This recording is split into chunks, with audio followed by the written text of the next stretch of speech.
Watch me pick a random company that I know nothing about, audit one of their existing landing pages, and then change it so that it converts immensely better. The last time I used this framework was on a bathroom renovation company, and we saw a 140% increase in their renovation inquiries. It doesn't matter if you are working on a B2B, a B2C, what the industry is, this works. I will show you how to do this for any type of website. Case in point, dog grooming. I don't know anything about dog grooming. I don't have a dog. Okay, so the first thing to know is that every single piece of content on a landing page is the answer to a question. This title, grooming, answers the question, am I in the right place? I've clicked an ad, I've landed on a page that says grooming. Same thing with a picture of the dog, a dog being washed. Obviously, I'm in the right place. What services do they offer? How much does it cost? How do I get started? Right? Every single thing on here is the answer to a question. But where most people go wrong is that they don't answer the right questions, or they don't answer enough of the right questions. There will be a mental checklist of criteria in your viewer's head that they have to evaluate you as a company. They might not even be aware of that criteria themselves. Some of it's very emotional, very guttural. So our job is to make sure we hunt for all of the questions that we need to answer. That is the first step. Just a big question hunt. So I'm going to do that right now for this dog grooming company. Now, there are a few ways to do this, from easiest to hardest, okay? So the first, from your own head, literally dump the questions out that you think people would need to know the answer to. Number 2, ChatGPT. It's a nice, fast way of getting some quick data. Number 3, existing FAQs. If there are FAQs on their page, that's obviously good insight into what people want to know about. Does that data need to be further up on the page somewhere? Competitor websites is basically where you're starting to scratch the surface of market research. You're seeing what other companies are doing and what they're talking about. Voice of customer aggregators. Now, this is probably the most powerful one. So what is a voice of customer aggregator? It's anybody that speaks to customers often. If you are working in a B2B sales-led type of company, then this is going to be your salespeople. They speak to customers every day. They use the same terminology and lingo. They know what their pain points are. So it's your job to reach out to them and get the download. Okay, speak to customers, again, requires you to be within the org. And 7, market research tools. I'll get more into that later. Now, all of this we want to do fast. Okay, I'm trying to do this quickly on a video for you. So I'm going to do these as quickly as I can to show you that even within an hour or two, you can create a kick-ass landing page that is actually backed by data, not just what you think should be there. So let's start. Number 1, from your own head. Okay, I'm using this sheet template here that I use for all of my projects. There are a few questions that are always here. I've put these in green. It doesn't matter what the company is, what the page is. These questions pretty much need to be answered regardless. And then on top of that list, we're going to add more down here. Okay, the first thing I think of is, can you take large breeds? What if my dog is, I'll call it bitey. People who own dogs obviously love dogs. They love their dogs. They kind of think of them like kids. People call them like fur babies and stuff like that. Will my dog be well looked after and loved? I don't have a dog, but I do have 2 kids. Kind of the same way of thinking, to them at least. Can I stay while my dog is being groomed? What else? Do I need to bring anything? Now, it's important to note that these questions aren't necessarily going to be quote unquote answered on the page. Some of that would be quite strange for some of these, but they're things that in some way we need to communicate to the person viewing the page. Okay, that's all I've got for now. I'm going to move on to the next method, ChatGPT. Good old ChatGPT.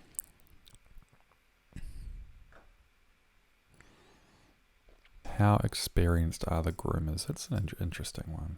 Pricing, that's one of our green questions. Feedback and reviews, that's one of our green questions, which is, can I trust this company? Special needs, can the groomers accommodate dogs with special needs? Okay, that's good. Business hours, what types of products, shampoos, etc. What is the best service or package? Okay, that's pretty good. The next method is existing FAQs. Now, I don't see any FAQs on this page. If we don't have FAQs, we can kind of combine that with step 4, which is looking through competitor sites. I'm going to do this as fast as I can. That's interesting. All grooming experiences are covered by CCTV. Footage of your dog's groom is available through inquiry. I don't know how common that would be, but it's a very interesting one. It's kind of like putting your parents in an old folks home and being worried about how they're going to be cared for. This is interesting too. All of these certifications, I don't know if any of that matters. Again, I don't know about dog grooming, but are you certified? Any questions for now? We'll prune them out later. Very happy lady with a happy dog. Now see, this is great.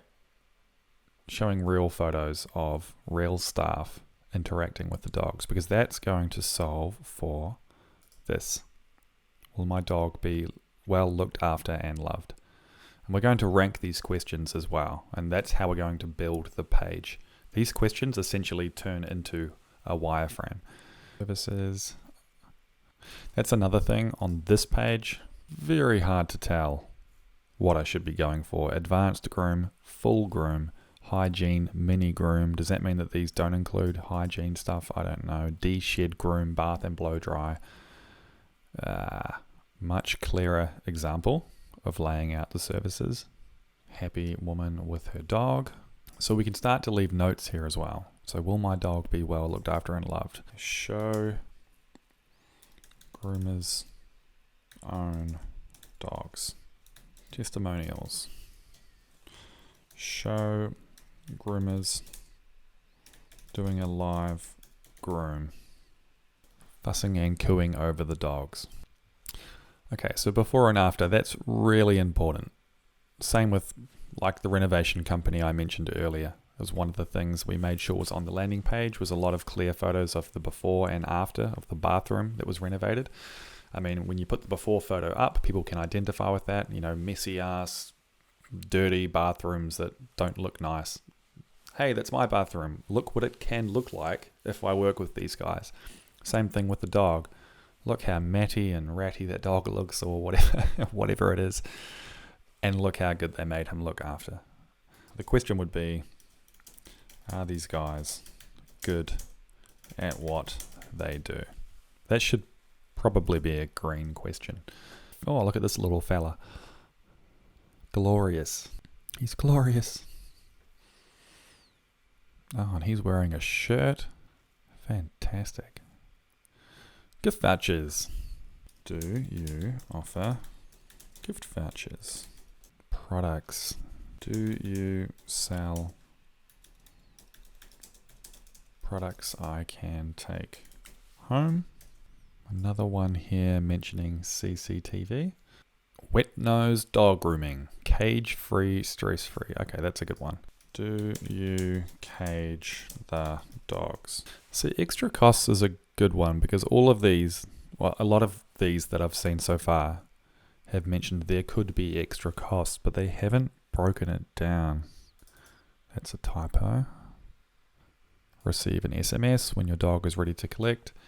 How will you notify me? The next method on the list is voice of customer aggregators. As I said, anyone that speaks to customers often. That could be a receptionist, that could be a salesperson, it could be an owner operator, whoever it is that has those conversations.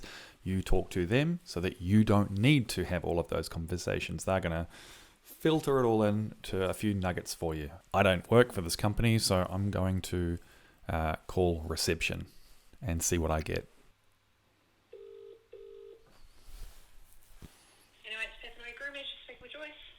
Hi there. I'm hoping you can help me out. I'm just trying to do a really quick piece of research on dog grooming, and I'm trying to figure out what the 3 most common questions are that your customers have when they come in to see you guys or when they book in for a groom?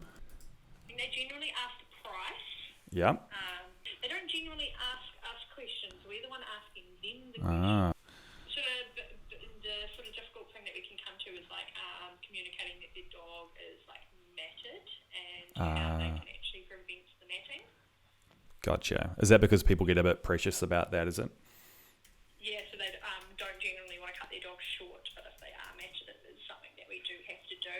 Just the dogs, because dematting is quite a big process for them. It's like if we had dreadlocks in our hair and we were trying to just comb them out from the skin. Nails, in terms of how short that we can actually cut them. Like if they bring a dog in and go, oh, we want nails short, they're very long, and then we cut them and go, oh, you haven't taken much off. It's like, yes, we can't take much off because there is blood vessels in the nail, and so we don't want to cut them too short and make them bleed and make the dog not like the process.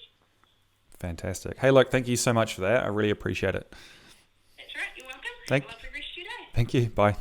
Okay, that was kind of useful. So price, hours of availability. So I would say as well, how far in advance do I need to book? I have that. Now these two were interesting. So she said it's often difficult to communicate to the owner that they need to basically shave the dog or cut their hair really short because their fur is matted. And the other one, the nails, why we can't cut them too short. So they're not necessarily things that we need to answer or deal with at the landing page stage of their journey.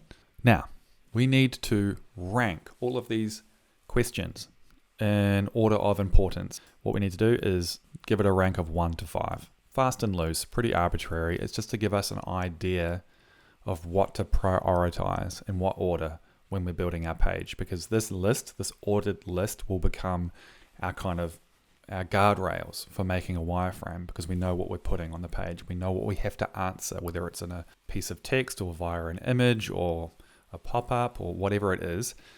This is the kind of guiding Bible now. Okay, so number 1, what does this company do? Incredibly important.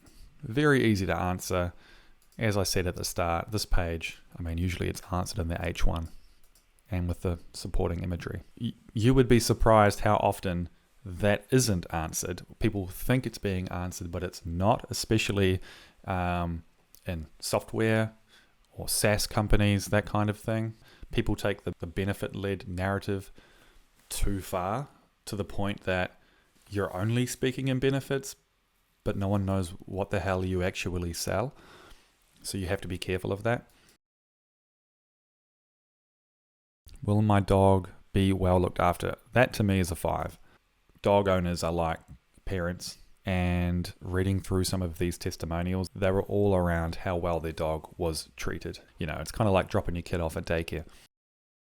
And again, these are how important is it to solve these questions on this page. Some of these questions maybe we don't need to answer at all. They'll be answered when they bring their dog in or when they book with the form. So that's the context for this score. Are these guys good at what they do? Definitely. Or maybe even a 5. Do you cage the dogs? That was mentioned on quite a few of them. So I'm going to say 4. How will you notify me? Who cares? The 1. Okay, so now we have a score for each of these. If I order by importance, so the 4 most important questions we need to answer. Are these guys good at what they do? Will my dog be well looked after and loved? Where do they operate? And what do they do? What do they do being always the first question. But 2 of the default questions, and we've added 2 more just from our really, really quick research. Now that we have this, we want to take this list and audit this page. It helps to sort of quantify the state of the existing page to see where its gaps are. And if you're working at a company where you need to get buy-in for this activity, for this new landing page that you want to make, this is a fantastic way to do it, because you're coming in with a quantified breakdown of how much improvement can be made. If you can then look at your current conversion rate and how much revenue you're making with that page, and then you show how much better this page could be, So we're going to look at this page and score it based on these questions. Okay.